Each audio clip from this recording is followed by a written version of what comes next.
Dans les réserves du British Museum au sous-sol section 55, protégée par 2 niveaux de climatisation, se trouve une tablette d'argile de la taille d'une carte postale.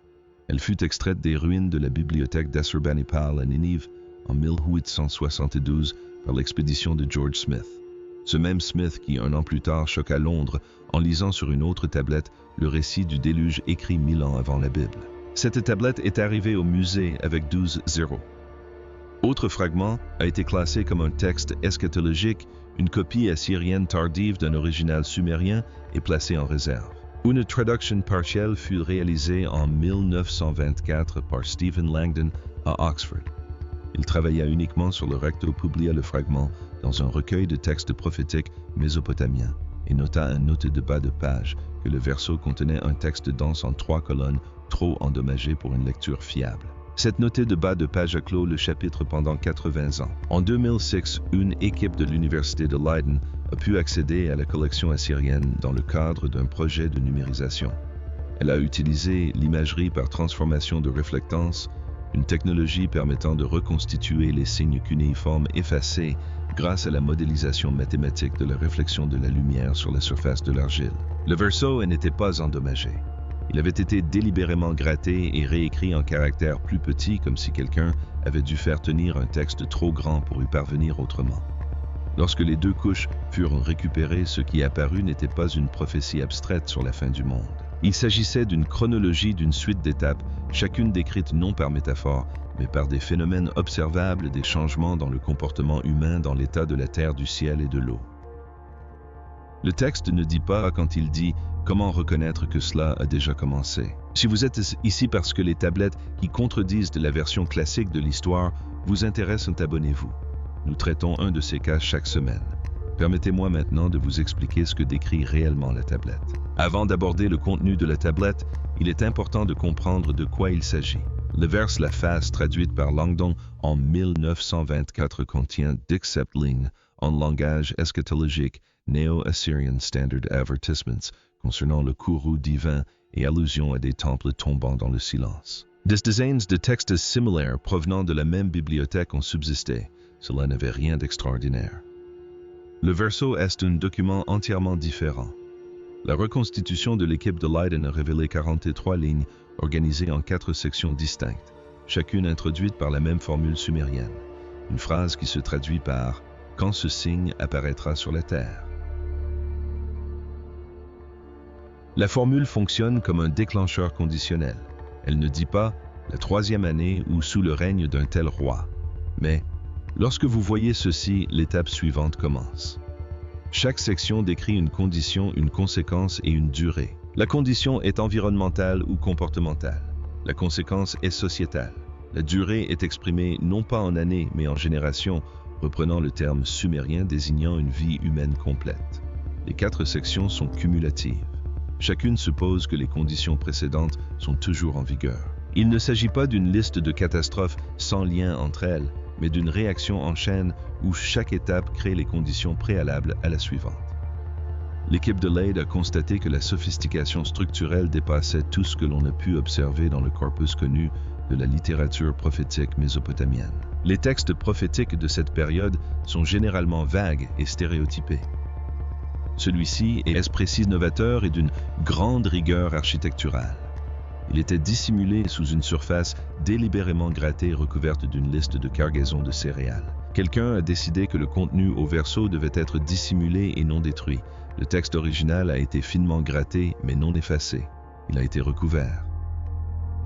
Et la question à laquelle l'équipe de Leiden n'a pas pu répondre est pourquoi. La première section s'ouvre sur la formule, puis décrit un état à l'aide d'une expression composée qui associe le signe de la Terre à un modificateur signifiant fatigué ou vidé.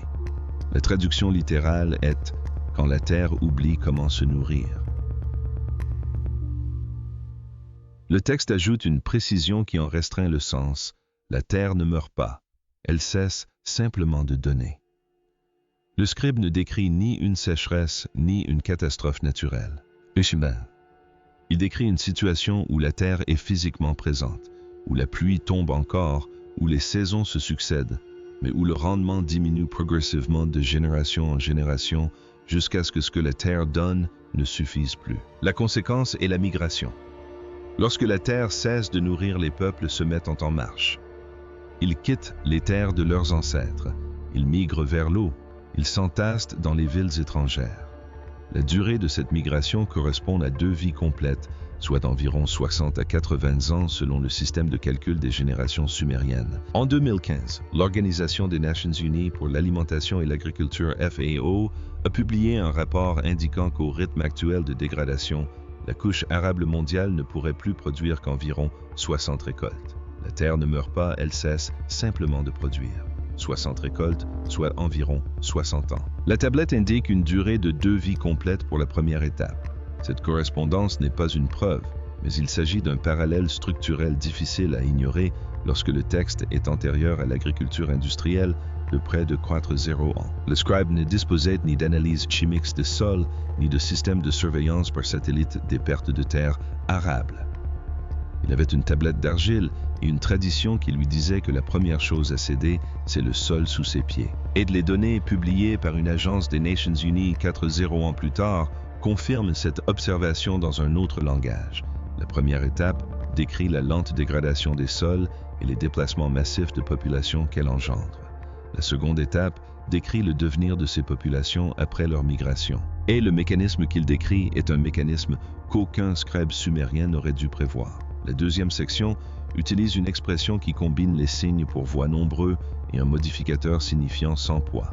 La traduction de travail de l'équipe se lit comme suit: quand beaucoup parlent, mais qu'aucun mot n'a d'impact. Une autre interprétation proposée dans une note de bas de page dissidente se lit comme suit: quand les voix deviennent si nombreuses qu'aucune ne peut être entendue.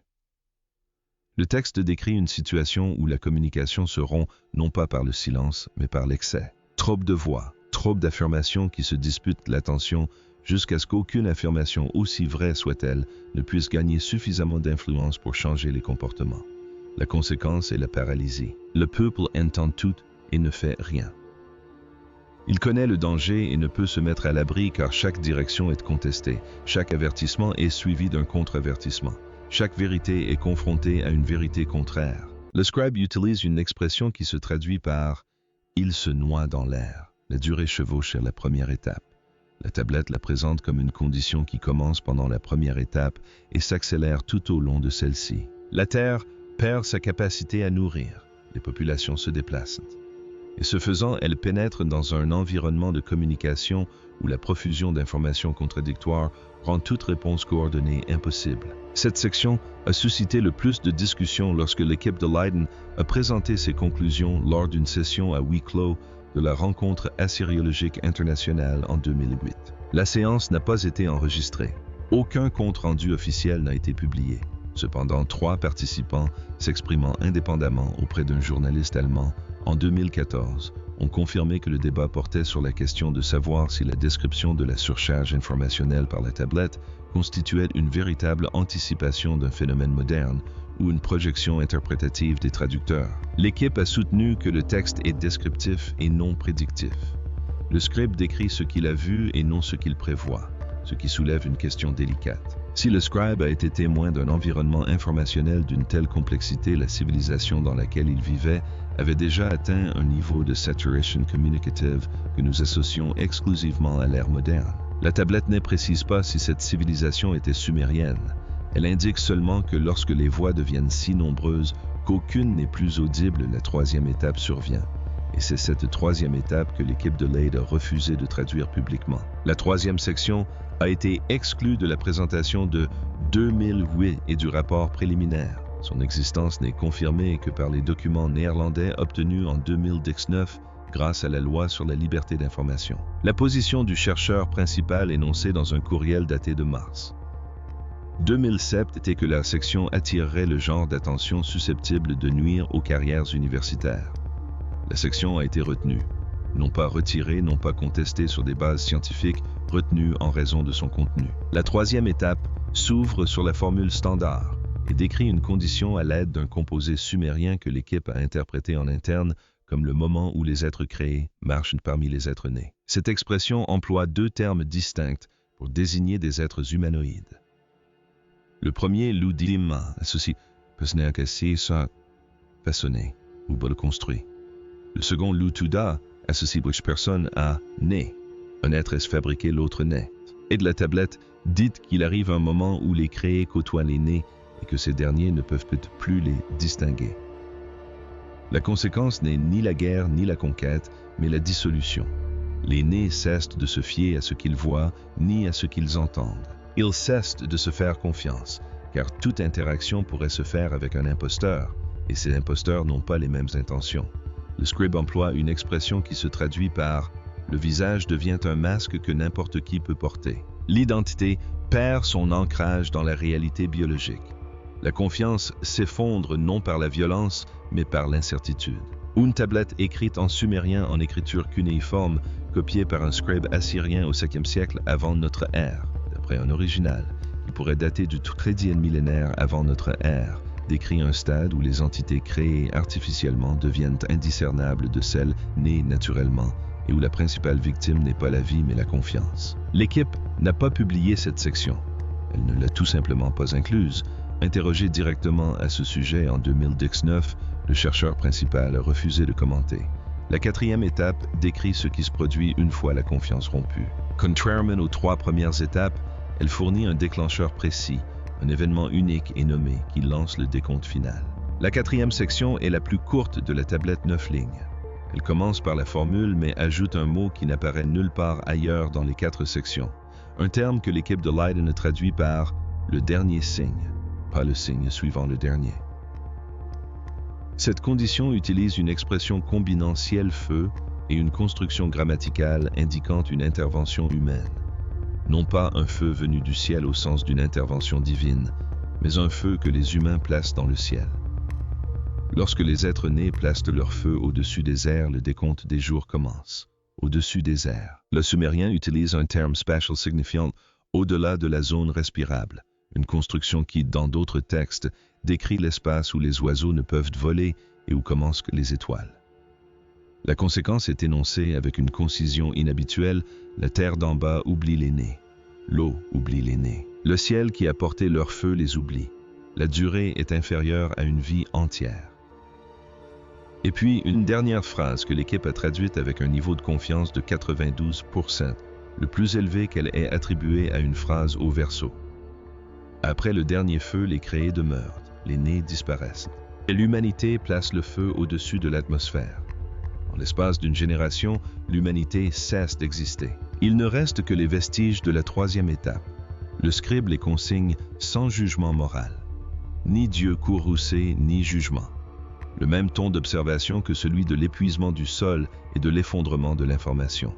Un événement parmi d'autres. En juillet 1962. Les États-Unis ont fait exploser Starfish Prime, une ogive nucléaire à 400 km d'altitude, au-dessus de la couche d'air respirable dans un espace inaccessible aux oiseaux, un feu que les humains ont placé dans le ciel. La tablette dit « Lorsque vous verrez ceci, la phase finale aura commencé et sa durée sera inférieure à une vie humaine. Une vie humaine depuis 1962 nous amène au début des années 2040. La tablette ne donne pas de date. Elle donne un mécanisme et une horloge. Et si le compte à rebours avait commencé dès que nous avons allumé le feu, il n'est plus qu'une question de temps. C'est presque terminé. L'équipe de Leiden a achevé ses travaux en 2009. La traduction intégrale se trouve dans un document unique conservé dans les archives de recherche à accès restreint de l'université. Elle n'a jamais été publiée. Après la présentation de 2008, le British Museum a reclassé la tablette, la déplaçant dans une catégorie d'objets faisant l'objet d'une évaluation de conservation approfondie. Ce reclassement a eu lieu en février 2009. Aucun ordre de travaux de conservation n'a été déposé. La notice du catalogue a été modifiée en 2014. Auparavant, on pouvait lire « Texte eschatologique original sumérien copie assyrienne, le verso contenant une longue séquence prophétique ». Après modification, on peut lire « Fragment eschatologique copie néo-assyrienne, standard verso endommagé ». Le mot long, le mot prophétique, la séquence. La section dommages a été ajoutée. Le chercheur principal a pris sa retraite en 2016. Sa liste de publications après 2009 ne contient plus aucun travail sur la littérature prophétique. 2 membres juniors se sont orientés vers des domaines sans rapport avec celui-ci. La publication néerlandaise en vertu de la loi sur la liberté d'information comprenait 147 pages de correspondance interne. 83 d'entre elles ont été partiellement expurgées conformément à une disposition autorisant la non-divulgation d'informations susceptibles de nuire à la coopération universitaire internationale. Un courriel non expurgé daté de janvier 2009 indique intégralement « Il ne nous demande pas de nous rétracter, il nous demande d'arrêter ». Ce ne sont pas les mots d'érudits ayant traduit un fragment banal au verso abîmé. Ce sont les mots de gens qui ont découvert sur l'argile quelque chose que des institutions soucieuses de préserver depuis des siècles préféreraient cacher dans leurs archives plutôt que de l'expliquer au public. La tablette de mur dans la section 55. La traduction intégrale reste conservée dans un dépôt d'archives verrouillé à l'aide, et les 14 années écoulées depuis l'arrêt des travaux de l'équipe n'ont donné lieu à aucune nouvelle recherche, aucun suivi, aucune réfutation, ni aucune traduction alternative. Le silence est assourdissant. La tablette décrit 4 étapes. Une terre qui cesse de donner des voix qui s'étouffent mutuellement, des êtres créés qui marchent parmi les êtres nés, et un feu placé au-dessus de l'air. Chaque étape est une condition observable avec une conséquence mesurable et une durée limitée. Les 4 forment une cascade chacune, créant les conditions préalables à la suivante, chacune réduisant la fenêtre de réponse possible jusqu'à ce que l'étape finale ne laisse que moins d'une vie. Et un résultat que le scribe enregistre sans émotion.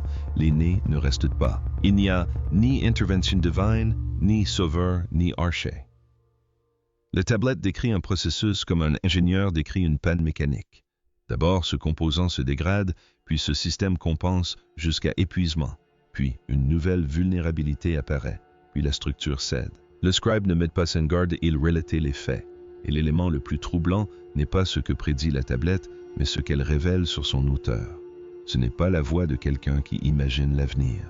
C'est la voix de quelqu'un qui a déjà vu cela se produire. La tradition sumérienne attribue son savoir à des êtres ayant existé avant le cycle actuel. Les Abgal, les 7 sages, émergeant de la mer. Les Anunnaki, ceux venus du ciel sur la terre. La tradition présente cette connaissance non comme une prophétie, mais comme un récit, comme une histoire, comme quelque chose qui s'est produit au moins une fois auparavant, qui a été vu, qui a été documenté et qui a été transmis, afin que quiconque viendrait ensuite puisse reconnaître les étapes lorsqu'il les verrait. Si la tablette était mythologie, c'est une mythologie qui décrit l'autodestruction d'une civilisation technologique avec la précision structurelle d'un rapport d'après-action. Si ce n'est pas de la mythologie, alors quelque part dans les sous-sols du British Museum, derrière des entrées de catalogues reclassés et 83 pages de correspondance expurgée, se trouve un document vieux de 40 ans qui décrit exactement comment cela se termine. Non passe par un déluge, non passe par le feu d'un dieu courroucé, non pas par une terre qui cesse de donner, non pas par des voix qui s'annulent, non pas par des êtres artificiels qui dissolvent la confiance, et non pas par un feu au-dessus de l'atmosphère qui déclenche une horloge. La tablette ne nous dit pas si le temps peut être arrêté. Elle nous apprend seulement qu'ils ont observé l'événement, l'ont consigné par écrit et ont enfoui le récit dans l'argile afin que les générations futures puissent en connaître les signes. Si cela a modifié votre perception du contenu de ces textes anciens, abonnez-vous. La semaine prochaine, nous examinerons une autre tablette provenant de la même section du British Museum. Celle-ci ne décrit pas la fin d'une civilisation, mais qui construira la suivante. La vidéo à l'écran approfondit le sujet. Cliquez dessus. Ce sous-sol recèle bien plus que ce que le catalogue laisse entendre.